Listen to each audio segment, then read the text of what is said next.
Hello friends, Pihu comics world में आप सभी का स्वागत है। कॉमिक्स की दुनिया से जुड़ने और बचपन की सुनहरी यादों में खो जाने के लिए चैनल को सब्सक्राइब करें। धन्यवाद दोस्तों। दोस्तों, आज हम पढ़ेंगे राज कॉमिक्स में सुपर कमांडो ध्रुव का अगला भाग, जिसका नाम है मौत का ओलंपिक। इस दिल दहला देने वाली कहानी की शुरुआत एक अंतर्राष्ट्रीय क्रिकेट मैच से हुई। आइए देखते हैं। फास्ट बॉलर निहंग की अगली गेंद कोर्ट एंड से और बोल्ड ग्रीनविच साफ बोल्ड हो गए। पेविलियन में क्या स्कोर है? 2 विकेट पर 105 रन और अगले बल्लेबाज हैं रिची। ओफ, अपना काम इस रिची से नहीं चलेगा। हमारे पास सिर्फ 15 मिनट का वक्त है और हमारा काम तो इसके बाद वाले बल्लेबाज रिगार्ड से है, तो इस रिची को रास्ते से हटाना होगा। पिच पर जाता बल्लेबाज रिची जैसे ही उन दोनों के बगल से निकला, ये गया बिच्छू इसके पैड के अंदर। रिची 2 कदम ही आगे बढ़ा था कि वह दर्द से कर्राने लगता। क्या हुआ रिची? अरे बिच्छू, तुम लोगों से कितनी बार कहा है कि पैड झाड़ कर पहनो, लेकिन वक्त नहीं है रिगार्ड। तुम मैदान पर जाओ, मैं रिची को दवा देने का इंतजाम करता हूँ। Okay captain. शाबाश।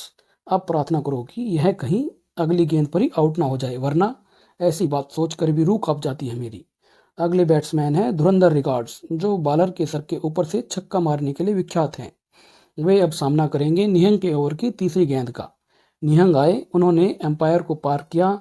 शार्ट ऑफ लेंथ बॉल, ये रिकॉर्ड का चिरपिचिक शॉट, पहले ही बॉल पर सीधा छक्का और गेंद निहंग के सर के ऊपर से होती हुई सीधी पेविलियन में आकर गिरी। पेविलियन में किनारे खड़े फोटोग्राफर को इसी क्षण का इंतजार था। वह गेंद की तरफ तेजी से लपका और उसने गेंद फील्डर की ओर वापस उछाल दी। Thanks, it's all right. यह कोई नहीं देख रहा था कि फोटोग्राफर ने बड़ी सफाई से गेंद को दूसरी गेंद से बदल दिया।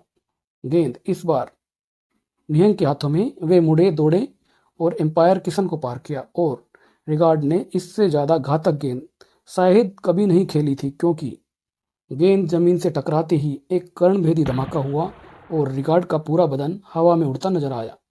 और इसके साथ ही शुरू हो गया मौत का ओलंपिक, जिसका प्रथम पुरस्कार था विजेता के हाथों सुपर कमांडो ध्रुव की मौत।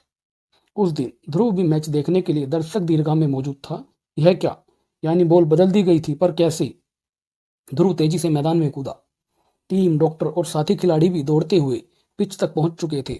जल्दी डॉक्टर, यह अभी जिंदा है। अरे, तुम इसकी जेब से सिक्का क्यों निकाल रहे हो? यह तो हमारी टीम का खिलाड़ी भी नहीं है। ओह, कौन हो तुम? तभी ध्रुव पर प्रहार होता है। गेट आउट ऑफ माई वे। पकड़ो, ये भागने ना पाए। भीड़ नकली खिलाड़ी को रोकने बढ़ी। तभी पेविलियन में एक तरफ खड़ा फोटोग्राफर भीड़ के सामने आ लपका। खबरदार, अगर कोई आगे बढ़ा तो। कैमरा का शटर दबाकर उसने 2 गोलियां हवा में दागी और भीड़ पानी की तरह छट गई। पलक झपकते ही वे दोनों यूरोपियन स्टेडियम के बाहर थे। वह रही हमारी कार, लेकिन तुम उस तक नहीं पहुंच पाओगे। अब अगर तुम कहीं पहुंचोगे तो वह जगह होगी पुलिस स्टेशन। तभी ध्रुव को पीछे से आ रहे खतरे का एहसास हुआ और वह तेजी से एक ओर हटा, लेकिन हटते हटते भी उसको हल्का सा धक्का लग गया और वह जमीन पर आ गिरा। वह कार देखते ही देखते धूल और धुएं का गुब्बार उड़ाती गायब हो गई। उफ, इस पर तो नंबर प्लेट तक नहीं है और इस रंग और मॉडल की सैकड़ों कारें इस शहर में हैं। और फिर कुछ देर बाद यह सब बहुत ही पूर्व नियोजित था सर। पेविलियन में 2 आदमी, कैमरा रूपी पिस्तौल लिए फोटोग्राफर और बाहर इंतजार कर रही बिना नंबर की एक कार। और यह सब मिस्टर रिगार्ड की जेब में रखा वह सिक्का चुराने के लिए, जो सिर्फ रिगार्ड के लिए भाग्यशाली है, बाजार में जिसकी कीमत 50 रुपए की भी नहीं। कमाल की बात तो यह है कि वे सभी व्यक्ति यूरोपियन थे। हर कोई यही समझ रहा था कि वे मैच देखने आए हैं। और अब मिस्टर रिगार्ड कैसे हैं? खतरे से बाहर हैं वे। बस बम इतना शक्तिशाली नहीं था कि किसी की जान को खतरा हो सके। यानी वे रिगार्ड को खत्म नहीं करना चाहते थे, उनको सिर्फ उसकी जेब में रखे सिक्के से मतलब था। आखिर इस सब का क्या तुक बनता है? उसी वक्त एक अज्ञात स्थान पर, लेडीज एंड जेंटलमैन, संयुक्त यूरोपियन टीम ने अपना काम अंजाम दे दिया है। वे खिलाड़ी रिगार्ड की जेब से उसका भाग्यशाली सिक्का उस वक्त निकाल लाए जिस वक्त वह पिच पर बैटिंग कर रहा था। इस काम में उन्होंने 2 दिन की अवधि खत्म होने से पहले ही पूरा करके 80 अंक प्राप्त किए हैं। यूरोपियन टीम को हमारी ओलंपिक कमेटी की बधाई हो। इस बीच बगल के कमरे में एक दूसरी मीटिंग चल रही थी। हमको बहुत कठिन काम दिया गया है। उस आर्ट गैलरी में आज हर वक्त बहुत भीड़ है।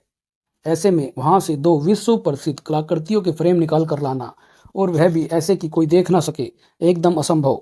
हाँ, शाम के 3 बजे तो भीड़ सबसे ज़्यादा होती है और हमको अपना काम शाम की 3 बजे ही करना है।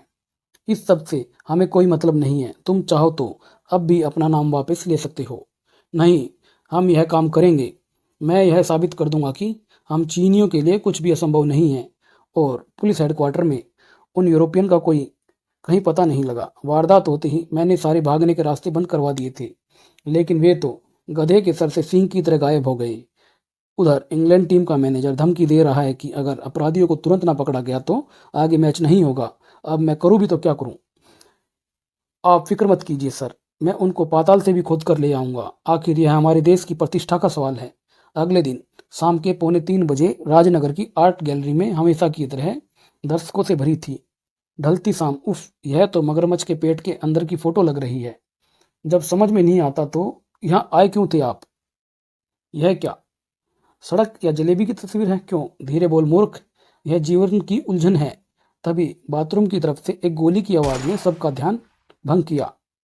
आर्ट गैलरी में तैनात गार्ड तेजी से बाथरूम की ओर लपके। चोर चोर पकड़ो! अरे, इसके पैर में तो गोली लगी है। और लगभग साथ ही साथ दो नकाबपोश भी उसके पीछे निकले। इसके हाथ में तो कलाकृति है। खबरदार, जो किसी ने हिलने की कोशिश की तो होश में आओ और कलाकृति नीचे रखो। मैंने कहा हिलना मत। और गार्ड उछलकर नीचे जा गिरा। नकाबपोश बगल वाली खिड़की की तरफ लपके और खिड़की तोड़ते हुए, जल्दी जल्दी आओ। यह सब पल भर में हो गया। दूसरे गार्ड को पिस्तौल बाहर निकालने का भी मौका नहीं मिला, परंतु खिड़की का शीशा टूटते ही पुलिस स्टेशन में लगा अलार्म घनघनाने लगा। तुरंत ही, सावधान सावधान, 13वें रास्ते की सभी पुलिस पेट्रोल मैंने तुरंत आर्ट गैलरी पहुंचे। Red alert! आर्ट गैलरी तो अगले ही मोड़ पर है। और कुछ ही समय में वे रहे दो नकाबपोश। एक के हाथ में कलाकृति है। लगभग पूरी आर्ट गैलरी के दर्शक भी इधर ही देख रहे हैं। अच्छा ही है, मैं ऐसे अपराधियों की पिटाई पूरी जनता के सामने करना चाहता हूँ, ताकि वे भी देख लें कि इन नाली के कीड़ों से डरने की कोई जरूरत नहीं होती है। लेकिन दुश्मन कमजोर नहीं था। अगले ही पल ध्रुव पर एक जबरदस्त प्रहार होता है। उफ, यह तो बिजली से भी तेज है। लेकिन ध्रुव का बदन ऐसे पता नहीं कितनी परीक्षाओं की आंच में तप कर निखरा था। गिरते गिरते भी उसके बदन ने मोटरसाइकिल को एक झटका दिया और मोटरसाइकिल ने अपना रास्ता बदल लिया। परंतु यह तो कुंफू का उस्ताद लगता है। उधर यह मुझे उलझाए हुए है और उसका साथी पेंटिंग्स लेकर भाग रहा है। इसलिए इस लड़ाई को जल्दी खत्म करना पड़ेगा। नकाबपोश कुंफू का उस्ताद जरूर था, लेकिन ध्रुव उस्तादों का उस्ताद था। यह तो गया। अब दूसरा दूसरा नकाबपोश ज्यादा दूर नहीं भागा, क्योंकि सामने से पुलिस जो आ रही थी वह पलटा और वापस भागा जहां ध्रुव उसका इंतजार कर रहा था। अब देखता हूँ तुम कौन सी बहुमूल्य कलाकृति लेकर भाग रहे थे। परंतु कलाकृतियों के रूप में एक आश्चर्य ध्रुव का इंतजार कर रहा था, क्योंकि वे दोनों कलाकृति थी ही नहीं। यह क्या? ये तो सादे कागज हैं। यह दोनों तो चाइनीज हैं क्या? फिर आर्ट गैलरी में मैं जैसे ही बाथरूम में घुसा, मुझे पास के शौचालय से कुछ आवाजें सुनाई दी।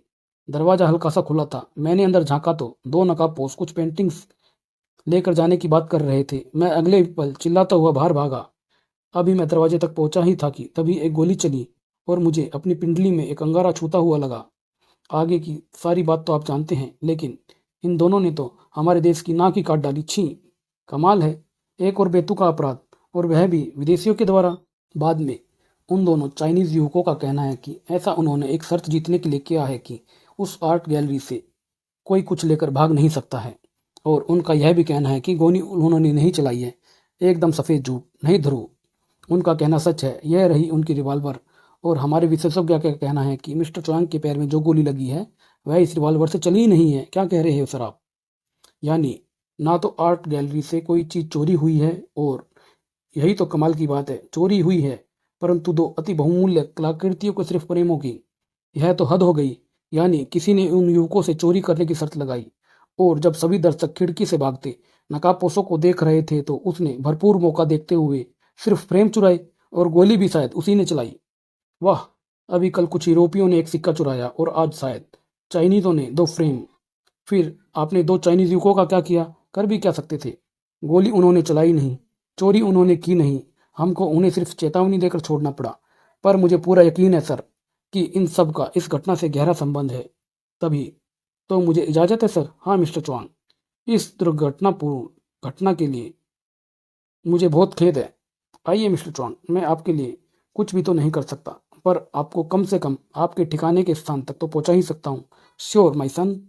और थोड़ी देर बाद, आप यहाँ ठहरे हैं इस जहाज में? हाँ, मेरे जैसे बहुत से पर्यटक इस जहाज में ठहरे हैं। इस शहर के होटल बहुत महंगे हैं। परंतु च्वांग के जहाज की तरफ मुड़ते ही ध्रुव का चेहरा मुस्कुरा उठता है।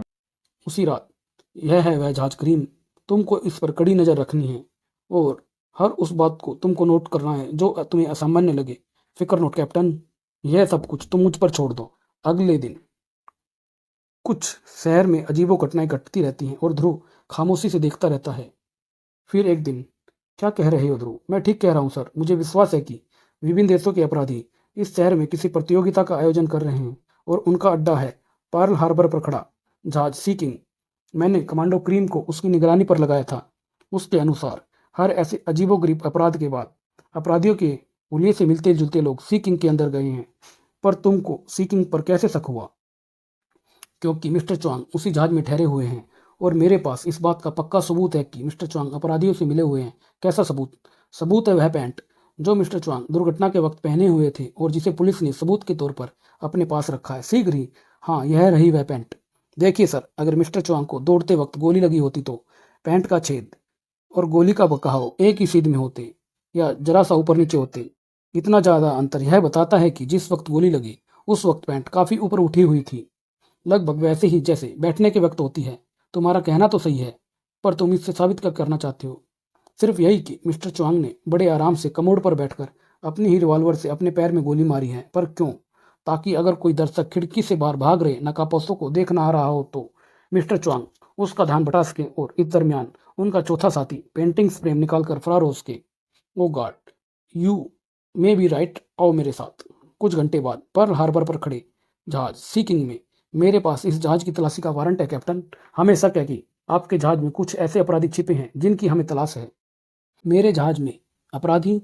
आप शौक से पूरे जहाज की तलाशी लीजिए, जहां चाहें और जितनी देर तक चाहें। जल्द ही यह बात साफ हो गई कि सी किंग में ऐसा कोई भी व्यक्ति नहीं था जिसकी पुलिस को तलाश थी। I am sorry captain. Sorry की क्या बात है, मैं जानता हूं आप सिर्फ अपनी ड्यूटी निभा रहे हैं। हद होगी ध्रुव, तुम जानते हो कि किसी अंतर्राष्ट्रीय जहाज की तलाशी लेने का क्या मतलब होता है, और वह भी सिर्फ शक के आधार पर।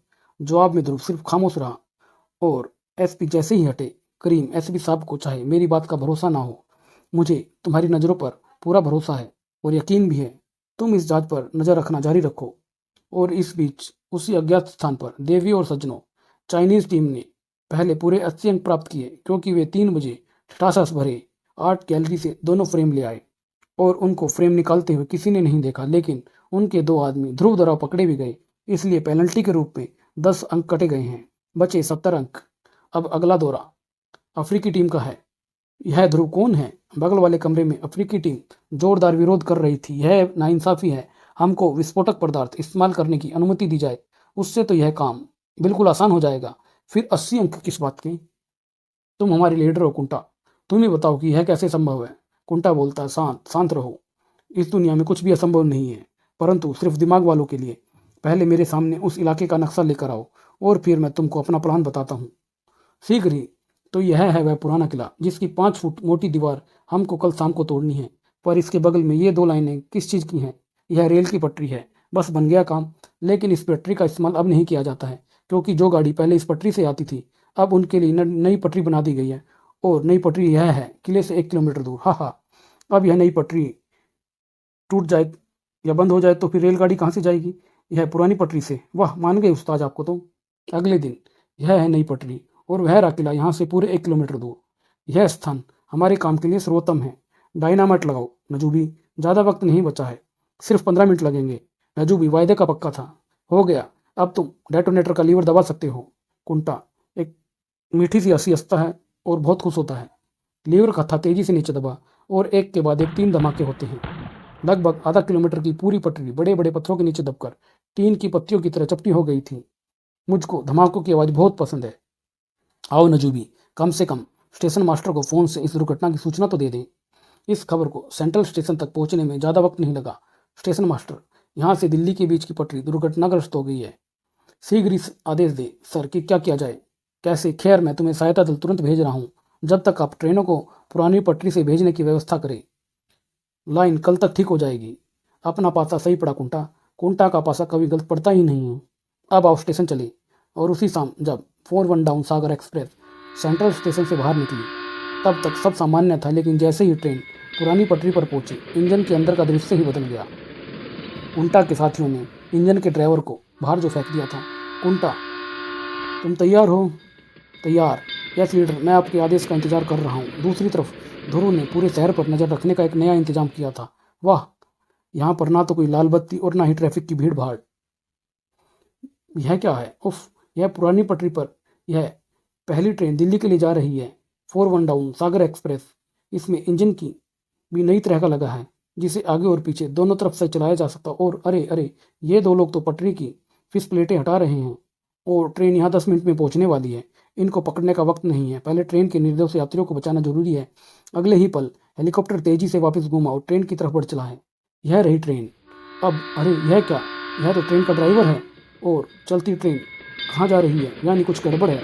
लगता है नीचे जाकर देखना पड़ेगा। अगले ही पल हेलीकॉप्टर से एक रस्सी नीचे गिरी और रस्सी से बंधे हुए हुक इंजन की छत में जा फंसे। हेलीकॉप्टर तो पार्क हो गया। अब देखो कि इंजन में क्या गड़बड़ है। इंजन के अंदर, अपने हेलीकॉप्टर को सिग्नल दे दो नजूबी। अब इंजन की छत पर चढ़ने का वक्त आ गया, लेकिन ट्रेन की छत पर कोई उनका इंतजार कर रहा था। कहाँ जा रहे हो? इससे पहले कि दोनों अफ्रीकी संभल पाते, ध्रुव का एक प्रहार उन पर होता है।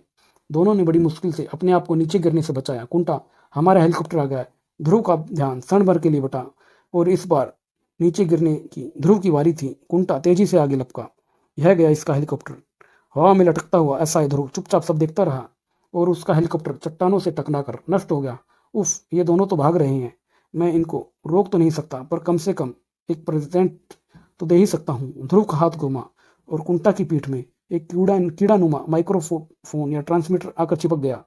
देखते ही देखते दोनों अफ्रीकनों के साथ हेलीकॉप्टर अंधेरे में गुम हो गया। उफ, इनके चक्कर में तो मैं इस बिना ड्राइवर की ट्रेन को लगभग भूल ही गया। ब्रेक काम नहीं कर रहे हैं, यानी इंजन नहीं रोक सकता है। स्विच भी जाम हो गया है। इस इंजन के बारे में मुझे वैसे भी ज़्यादा जानकारी नहीं है। वक्त भी बहुत कम है। अब सिर्फ एक ही रास्ता बचा है कि इंजन को बाकी डब्बों से अलग कर दिया जाए। ध्रुव के शक्तिशाली हाथों का एक झटका लगा और इंजन डब्बों से अलग हो गया।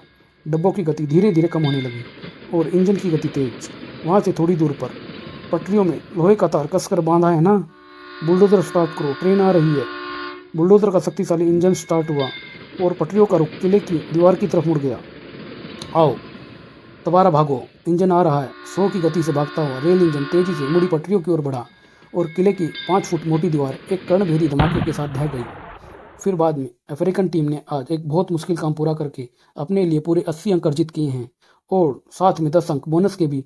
अफ्रीकन टीम को हमारी बधाई। और पर्ल हार्बर पर क्या रिपोर्ट है करीम? अभी अभी 2 अफ्रीकी जहाज में आए हैं, एक गंजा और एक चमड़े की जैकेट वाला। उससे 10 मिनट पहले एक हेलीकॉप्टर भी इस जहाज पर उतरा था, वो मारा। ये सिग्नल भी यही बता रहे हैं कि वे अफ्रीकी इसी जहाज में हैं। सिग्नल? कैसे सिग्नल? अभी 4 अफ्रीकनों ने सागर एक्सप्रेसवे को दुर्घटनाग्रस्त करने की कोशिश की थी। उनको तो मैं नहीं रोक पाया, पर यात्रियों को मैंने बचा लिया है। भागते भागते भी मैंने उनमें एक अफ्रीकी की पीठ पर माइक्रो ट्रांसफार्मर चिपका दिया है। ये उसी के सिग्नल हैं। पर यह क्या? अब ये सिग्नल बता रहे हैं कि वे अफ्रीकी जहाज से दूर जा रहे हैं, पर कैसे? जहाज के आसपास से ना तो कोई नौका जा रही है और ना ही कोई तैर रहा है। देखो करीम, जहाज एकाएक पानी की सतह से कई फुट ऊपर उठ गया है और वो देखो, एक पेरिस्कोप यानी पनडुब्बी। हाँ, पनडुब्बी जहाज के तले में लगी होगी। वे अफ्रीकी जहाज के रास्ते पनडुब्बी में घुसे होंगे और अब पनडुब्बी उनको लेकर जहाज से दूर जा रही है। एग्जैक्टली। और पनडुब्बी का वजन हटते ही जहाज सतह से कई फुट ऊपर उठ गया। बिल्कुल सही करीम। यही कारण था कि पुलिस को जहाज की तलाशी में कोई अपराधी हाथ नहीं लगा। मतलब साफ है कि उनका अड्डा कहीं और है और ये पनडुब्बी उन अफ्रीकनों को उसी अड्डे की तरफ ले जा रही है। करीम, तुम तुरंत पीटर को फोन करो और कहो कि वह गोताखोरों के 2 स्पेशल टास्क को लेकर यहाँ पहुंचे और साथ ही में कुछ प्लास्टिक बम भी लेते आए। और उसके बाद तुम पुलिस लेकर पूरा इलाका घेर लेना, समझे? अगर पुलिस मेरी बात पर यकीन ना करे तो तुम पापा से संपर्क करना, यानी आईजी सर से। समझ गया। और जल्दी 2 परछाइयां पानी के अंदर अपने गंतव्य की ओर बढ़ रही थी। सावधान पीटर, अब पनडुब्बी हमसे ज़्यादा दूर नहीं है। अगर मेरा ख्याल सही है तो यहाँ पर अपराधियों का जमघट लगा होगा। तुम प्लास्टिक बम लाए हो ना? हाँ, ये रहे, मेरे बेल्ट में लगे हैं। देखो, उधर कुछ नजर आ रहा है। मैं आगे बढ़ता हूँ, तुम चट्टानों की आड़ में लेटे हुए मेरे पीछे आओ। ध्रुव सावधानी से आगे बढ़ा। यह तो पनडुब्बी ही है और यह किसी गुफा के प्रवेश द्वार के बगल में खड़ी है, यानी यह गुफा ही इस भगोड़े की स्थली है। तभी ध्रुव को खतरे का आभास हुआ। तो मेरा शक सही निकला है। पहरेदार ने इसकी पुष्टि कर दी कि यह गुफा मेरी मंजिल है। पहरेदार के संभलने से पहले ही ध्रुव ने उसका हाथ पकड़कर अपनी ओर खींचा। जबड़े से एक घुसा दुगनी जोर से टकराया और पहरेदार होश खो बैठा। वाह, तुमने तो मेरे आने से पहले ही इसका काम तमाम कर दिया। सुनो पीटर, तुम उस गुफा के प्रवेश द्वार को छोड़ दो और 2 बम लगा दो और मेरा सिग्नल मिलते ही धड़ाम धड़ाम। समझ गया? बेस्ट ऑफ लक ध्रुव। धन्यवाद पीटर। पता नहीं इसके अंदर क्या होगा। ध्रुव ने सावधानी से एयर लॉक खोला और वह आश्चर्यचकित रह गया। कमाल है, इन लोगों ने तो अंदर पूरी कोठी बना रखी है और यहीं से शायद यह प्रतियोगिता आयोजित की जा रही है। उधर कॉरिडोर के अंत से कुछ आवाजें आ रही हैं, शायद वहीं से मेरे सवालों का जवाब मिल सके। दरवाजे के पीछे एक और आश्चर्य ध्रुव का इंतजार कर रहा था। प्यारे दोस्तों, आज की मीटिंग शुरुआत। वाह वाह, लगता है पूरा संयुक्त अपराध संघ यहाँ पर एकत्रित है। लेकिन यहीं पर ध्रुव से एक जबरदस्त असावधानी हुई। हिलना मत, वरना पल भर में चलते फिरते बदन को लाश में बदल दूंगा। कौन हो तुम? जासूसी करने आए हो? अंदर चलो। सुपर जज के सामने। कौन है यह बदतमीज जो पर्दे के पीछे से बोलकर मीटिंग में खलल डाल रहा है? सुपर जज को जवाब मिलने में देर नहीं लगी। यह रहा वह बदतमीज। यह क्या, नशा करके आए हो क्या? इसको मत डांटिए। सॉरी, गलती मेरी है, मैंने ही इसको अंदर फेंका है। दरअसल यह मुझको पिस्तौल दिखा रहा था। सुपर जज, कौन हो तुम? इस प्रश्न का उत्तर कई लोगों को पता था। अरे, यही तो वह लड़का है, सुपर कमांडो ध्रुव। यह यहाँ तक कैसे आ गया?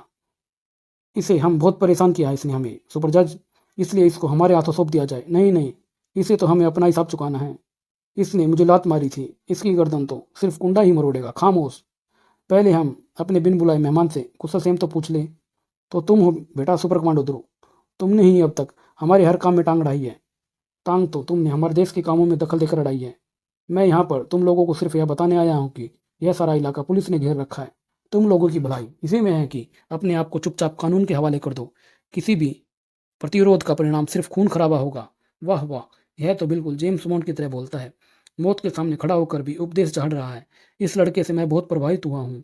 आप सभी इस लड़के को अपने अपने हवाले करने की मांग कर रहे थे, परंतु इसको उसी टीम के हवाले किया जाएगा जो हमारी प्रतियोगिता में सबसे ज़्यादा अंक प्राप्त करेगी। दूसरे शब्दों में, सुपर कमांडो ध्रुव हमारी प्रतियोगिता का प्रथम पुरस्कार होगा। तुम सब वास्तव में पागल हो गए हो क्या? मैं तुम लोगों को फिर से बता रहा हूँ कि पुलिस ने तुम लोगों को चारों ओर से घेर लिया है। कोई चिंता की बात नहीं है। जब तक पुलिस यहाँ पहुंचे हम पंडू में बैठकर रफू चक्कर हो चुके होंगे। पकड़ लो इसे और यहाँ से चलने की तैयारी करो। इनको समझाना व्यर्थ है। ध्रुव का हाथ अपनी बेल्ट पर गया। यह तो ध्रुव का सिग्नल है। और पीटर की उंगली रिमोट कंट्रोल के बटन पर दबी और 2 धमाके हुए। यह क्या, भागो। उफ, हमारे पास सिर्फ ऑक्सीजन मास्क पहनने का वक्त है। जल्दी करो, पानी तो बहुत तेजी से अंदर आ रहा है। ध्रुव उस अफरा तफरी का लाभ उठाते हुए गायब हो चुका था। अरे, वह लड़का किधर गया? कमबख्त, हमारे सारे प्लान पर पानी फिर गया है। और बाहर। शाबाश पीटर, धन्यवाद ध्रुव। आओ अब चट्टान के पीछे आराम से बैठकर तमाशा देखें। अभी नहीं, अभी यह पनडुब्बी बची है। वे इसमें बैठकर भाग सकते हैं, लेकिन मैंने एक बम इसमें भी फिट कर दिया है और शीघ्र ही। आओ जल्दी पनडुब्बी की ओर। लेकिन इससे पहले कि वे पनडुब्बी तक पहुंच पाते एक जोरदार धमाका होता है। सतह पर करीम, आईजी राजन और स्पेशल पुलिस फोर्स के साथ किनारे पर पहुंच चुके था। यह धमाका कैसा है? और लगभग तुरंत ही समुद्र की सतह पर सिर ही सिर नजर आने लगे। भागने के सभी रास्ते बंद देखकर अपराधियों ने आत्मसमर्पण करना उचित समझा। कुछ घंटों की तलाशी के बाद सारे अपराधी पुलिस की गिरफ्त में थे। और फिर, आई एम सॉरी ध्रुव, मुझे तुम्हारी बातों को और ज़्यादा गंभीरता से लेना चाहिए था। इतने सारे अपराधी हमारे हाथ पहले कभी नहीं लगे हैं। इनमें से कई अपराधियों की तो इंटरपोल तक को तलाश थी। इसमें आपका कसूर नहीं है अंकल। अगर कोई मुझसे आकर यह सब बताता तो मुझे भी उस पर जल्दी विश्वास नहीं होता। लगभग उसी वक्त भारत की धरती से हजारों किलोमीटर दूर हमारा प्लान फेल हो गया महामहिम। फेल हो गया हमारा प्लान? कैसे फेल हुआ? एक लड़के के कारण महामहिम। लड़के के कारण? कौन है वह लड़का? उसका नाम ध्रुव है महामहिम। कल सुबह तक उसके बारे में पूरी जानकारी मेरी टेबल पर होनी चाहिए। ग्रैंड मास्टर रोबो उसको खुद अपने हाथों से सजा देगा। तो दोस्तों, यह वो शख्स था जिसने इस अनोखे अपराध ओलंपिक का प्लान बनाया था। क्यों बनाया था और फिर इसने क्या किया, यह सब मैं अपने आने वाले किसी अंक में बताऊंगा। फिलहाल तो इंतजार करो मेरे अगले अंक का। फिर मिलेंगे प्यारे दोस्तों। धन्यवाद दोस्तों।